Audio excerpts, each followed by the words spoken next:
Hello everyone, कैसे हैं आप लोग। उम्मीद करते हैं अच्छे होंगे और तैयारी अच्छी चल रही होगी। एग्ज़ाम जिनका हो गया होगा उनके मन में बहुत सारे क्वेश्चंस होंगे, क्या एग्ज़ाम सही हुआ है कि नहीं हुआ है। जिसका एग्ज़ाम होना है उनके मन में ये भी क्वेश्चन होगा कि क्वेश्चन पेपर कहाँ से आ रहा है। अगर मैं जान जाऊँ तो मेरा एग्ज़ाम बहुत अच्छा होगा। ये सब थोड़ा सा मिथ वाली चीज़ है, लेकिन फिर भी बहुत सारी चीज़ें मैं इस वीडियो में आपको क्लियरली बताने वाला हूँ। बहुत सारे डाउट एग्ज़ाम को लेके, कैसा एग्ज़ाम आ रहा है, क्वेश्चंस कैसे आ रहे हैं, कहाँ से आ रहे हैं, बहुत सारे लोगों से मैंने पूछा। उसके बाद मैं ये वीडियो बना रहा हूँ। ये दूसरी वीडियो मेरी एग्ज़ाम रिव्यू पे है, ठीक है। और हो सकता है ये लास्ट वीडियो भी हो या एग्ज़ाम के बाद एक और वीडियो आपको मिले। तो 4 दिन का परीक्षा हो गया है। ओवरऑल रिव्यू इसका देखेंगे हम लोग इस वीडियो में। मैथ्स में क्या इंपॉर्टेंट है, जो लोग मुझसे जुड़े हैं, मैंने जो जो चीज़ें बताई हैं उसका क्या इम्पैक्ट पड़ रहा है एग्ज़ाम पे, वो भी चीज़ें देखेंगे। रीजनिंग क्या अलग आ रही है, क्या नई टॉपिक्स कुछ इंक्लूड हुए हैं कि नहीं हुए हैं, कितने क्वेश्चन लोग बना पा रहे हैं, ये भी देखना बहुत ज़रूरी है।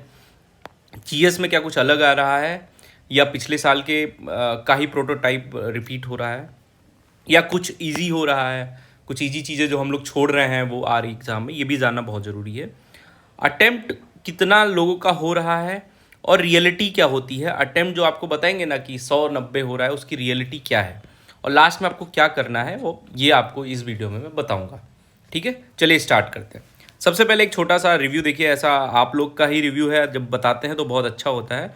जैसे एक साहिल राणा भाई है, उन्होंने देखिए क्या लिखा है। भैया आज मेरा एग्ज़ाम था 19 मार्च सेकेंड शिफ्ट। भैया सच बताऊं अंदर से बहुत मन, ये सब देखिए, बट आपके गाइडेंस से मैंने मॉक पर फोकस किया। Same to same situation exam hall में।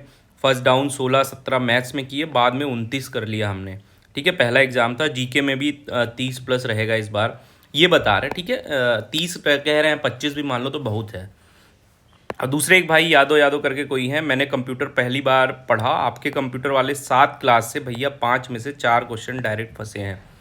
तो आप ये खुद ही देखेंगे, जो थोड़ा सा ध्यान से पढ़ते होंगे, जो ऊपर ऊपर पढ़ते होंगे या उनको सरल चीज़ें पढ़ने की आदत होगी, उनको मेरी वीडियो नहीं समझ में आएगी।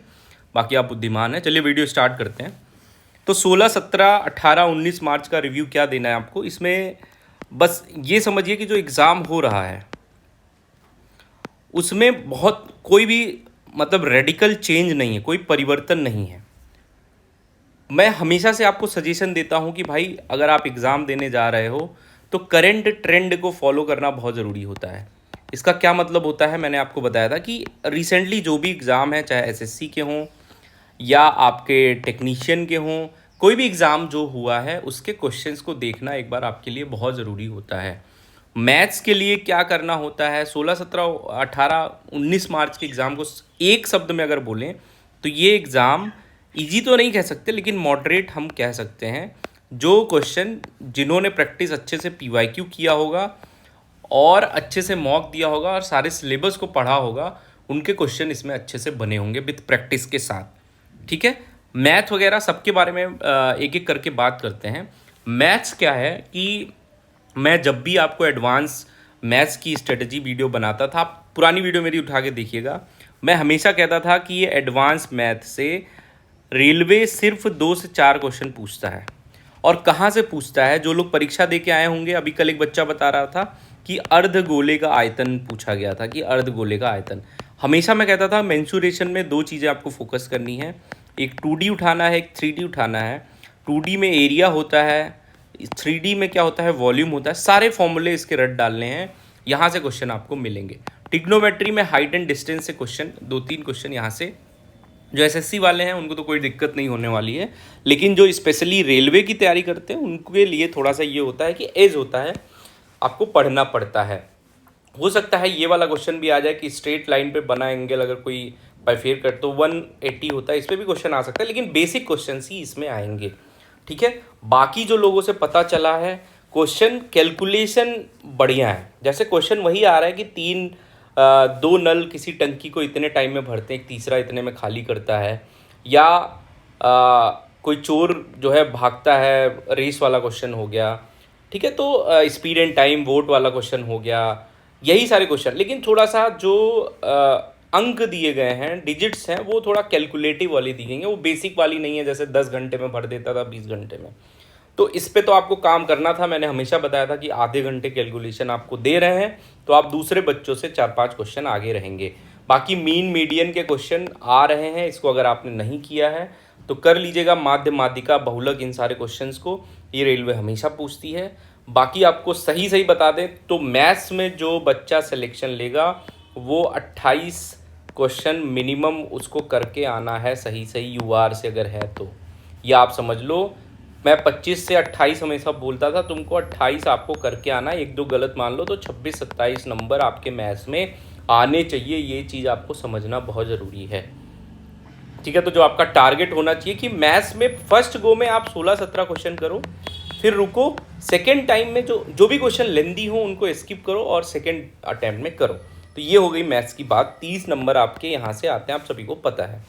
रीजनिंग में क्या है कि सीटिंग बोलते हैं भाई इसको, सीटिंग अरेंजमेंट से क्वेश्चन आ रहे हैं। जैसे एक मान लो गोला है, इसमें 6-7 आदमी गोले की तरफ मुंह करके, केंद्र की तरफ मुंह करके बैठे हैं।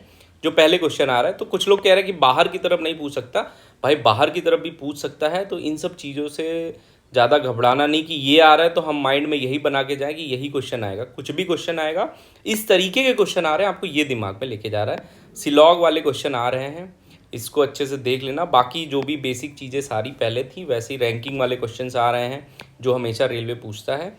रीजनिंग इजी टू मॉडरेट ही बोलेंगे। 30 में आपको, इसमें भी 28 मार्क्स 29 मार्क्स, 30 में 30 हो जाए दैट इज़ बेटर।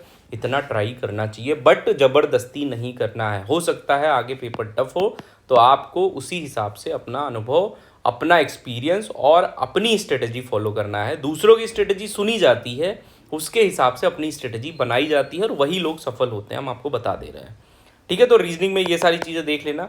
जीएस जो सबसे बड़ा खेल है, कंप्यूटर एग्ज़ाम का लेवल और एग्ज़ाम का जो पैटर्न था बिल्कुल प्रीवियस ईयर पे है। जिन्होंने मेरी जीएस की वीडियो देखी होगी, 12 से 14 क्वेश्चन करंट अफेयर के आ रहे हैं।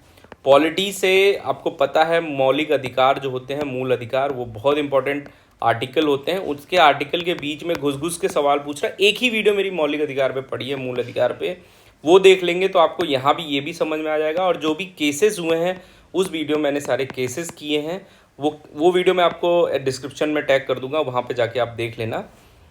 तो पॉलिटी में और क्या क्या चीज़ें आ रही हैं, अमेंडमेंट्स आ रहे हैं जो हमेशा आते हैं। भाग इंपॉर्टेंट पार्ट्स जो होते हैं, जैसे भाग 9 में क्या है, भाग 10 में क्या है, तो ये सब बेसिक चीज़ें हैं जो आपको पढ़ना ही चाहिए, ठीक है। ये भी नहीं पढ़ रहे हैं तो अभी इस दौर में तैयारी करना बेकार है।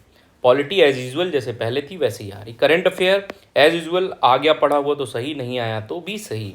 कंप्यूटर से 5 क्वेश्चन 6 क्वेश्चन मिल रहे हैं, जिसमें अगर आपने मेरी 7 क्लासेस देखी होंगी तो लगभग 4 क्वेश्चन तो आप हर हालत में कर लेंगे अगर ढंग से देखा होगा तो। और अगर आपने ऐसे टीचर की वीडियो देखी होगी और खुश होंगे कि सिलेबस ख़त्म हो गया है और इजी क्वेश्चंस वाले देखे होंगे तो आप 1-2 क्वेश्चन मुश्किलन कर पाएंगे, ये चीज़ समझ लीजिएगा। बाकी अब और कुछ चीज़ें, जैसे इकोनॉमिक्स में मैंने हमेशा बात करी है कि आपको जो भी नियुक्ति नई होती है बड़ी जगहों की, जैसे नाबार्ड में अगर कोई नियुक्ति हुई, वर्ल्ड बैंक में कोई नियुक्ति हुई, तो उन सारी चीज़ों को देखना ज़रूरी होता है। उसके हेडक्वार्टर्स कहाँ हैं, उसकी स्थापना कब हुई, पंचवर्षीय योजना के बारे में आपको पढ़ना बहुत ज़रूरी है, मैंने आपको बार बार बताया है, ठीक है। ये सारी चीज़ें थोड़ा सा पढ़ लो। और जो भी अपने जब से 2014 से जो भी गवर्नमेंट स्कीम्स हैं उसके बारे में, अभी तक जितनी गवर्नमेंट स्कीम आई हैं, जो भी इफेक्टिव है नॉन इफेक्टिव है, सब आपको एक बार देख के जाना चाहिए कि कब कहाँ आई, क्या उसके अंदर प्रावधान थे, ठीक है। बाकी हिस्ट्री ज्योग्राफी एज यूजुअल पुरानी तरह आ रहा है, तो जो भी पढ़े हो बस रिवाइज करो, ज़्यादा सोचो मत, ज़्यादा सोचोगे तो भी परीक्षा खराब ही जाएगा। अब रियलिटी क्या है, लोग कितना सेफ अटेम्प्ट के बारे में बोल रहे हैं, ये इस पे बात करते हैं। तो मैंने लगभग 20-25 लोगों से बात किया, कोई कह रहा है भैया मैंने 75 अटैम्प्ट किए हैं विथ 100% एक्यूरेसी, कोई कह रहा है भैया 80 क्वेश्चन किए हैं, 2-4 गलत हो जाएंगे, ठीक है। कोई 85 भी बता रहा है, कोई 90 भी बता रहा है, ठीक है। रियलिटी क्या होती है, जो ये 80 क्वेश्चन किया है और बोल रहा है 2-4 क्वेश्चन गलत होंगे, मैं आपको बता रहा हूँ, आप खुद से अनुभव कीजिएगा कि 10% एरर 95% लोगों में जितने भी क्वेश्चन अटेम्प्ट करते हैं, जैसे मान लीजिए आपने 80 किया तो 10% गलती आप इसमें मान लो कि होना लगभग तय होता है। तो इनका 72 क्वेश्चन सही हुआ और 8 गलत हो तो इनके 70 मार्क्स बन रहे हैं। ये मैं एक पढ़ने लिखने वाले बच्चे और जो बढ़िया PYQ और मॉक देते हैं उनकी बात कर रहा हूँ। कुछ बच्चे हालांकि होते हैं जिनकी एक्यूरेसी 95% होती है, इससे ज़्यादा एक्यूरेसी लाना बहुत बड़ी बात होती है, ठीक है। तो कुछ बच्चे होते हैं फिर भी वो इसी लेवल में आके जाएंगे, और ये जो 90 वाले होते हैं इसमें 1% को छोड़ दिया जाए, बाकी ऐसे होते हैं जिनकी एक्यूरेसी 80 to 85 बिलोंग करती है। जब रिजल्ट आता है तब पता चलता है, ठीक है। तो ये सब चीज़ें एक तरह से आपको भड़काने वाली और आपके दिमाग को इधर उधर ले जाने वाली चीज़ें होती, जिनको सिलेक्शन लेना होता है वो इन सारी चीज़ों पे ध्यान नहीं देते हैं कि कौन कितना अटैम्प्ट करके आ रहा है। वो ये ध्यान देते कि मैंने क्या पढ़ा है और मैं क्या अटैम्प्ट कर सकता हूँ। अगर कोई बोल दे मैं 100 में 100 अटैम्प्ट करके आ रहा हूँ, आपने नहीं आ रहा है, तो क्या आप 100 में 100 करके आओगे? नहीं करके आओगे। बुद्धिमानी ये है कि ज़्यादा से ज़्यादा क्वेश्चन ट्राई करो अटैम्प्ट करने का। ईजी क्वेश्चन गलत नहीं होने चाहिए और ना ही छूटने चाहिए, इस चीज़ का भी ध्यान दो। और पेपर को 2 पार्ट में कम से कम डिवाइड करो। फर्स्ट गो में इजी वाले क्वेश्चंस कर लो, सेकंड गो में जो भी टफ क्वेश्चंस हैं उसको करके आओ, और अच्छे अटैम्प्ट आप अपने हिसाब से डिसाइड करो तो ही अच्छा होगा, ठीक है। कट ऑफ तो आपको पता है अच्छी जाएगी, जोन वाइज डिफ़र करती है, आपके जोन में कितनी कट ऑफ कितनी कंपटीशन उस पर डिपेंड करती है। तो अच्छे से पढ़ो, ज़्यादा मत सोचो, जो भी पढ़े हो रिवाइज करो, सिर्फ रिवाइज करो। कोई इंपॉर्टेंट टॉपिक एग्ज़ाम को देख के नहीं बनता है। जो सोच रहा है वो अपने आप को मूर्ख बना रहा है। जो भी आपने अभी तक पढ़ा है वही चीज़ें काम आएंगी। हाँ, कोई ऐसा टॉपिक जो आपने नहीं पढ़ा है उससे क्वेश्चंस आ रहे हैं तो आप पढ़ लो 1-2 दिन में, ठीक है। बाकी पढ़ते रहिए, कोई भी डाउट हो तो आप इंस्टाग्राम टेलीग्राम पे पूछ सकते हैं, मैं एक्टिव रहता हूँ, 1-2 दिन में ज़रूर रिप्लाई करता हूँ। बाकी पढ़ते रहिए, ऑल द बेस्ट। हाँ, एक चीज़ और है, जो रिज़ल्ट के बारे में लोग मुझसे पूछ रहे हैं, जब तक मुझे कोई अच्छी जानकारी, कोई पुख्ता जानकारी नहीं मिलेगी, मैं आपको कोई भी जानकारी, फाल्स चीज़ें नहीं बताना चाहता हूँ। चलिए पढ़ते रहिए, ऑल द बेस्ट।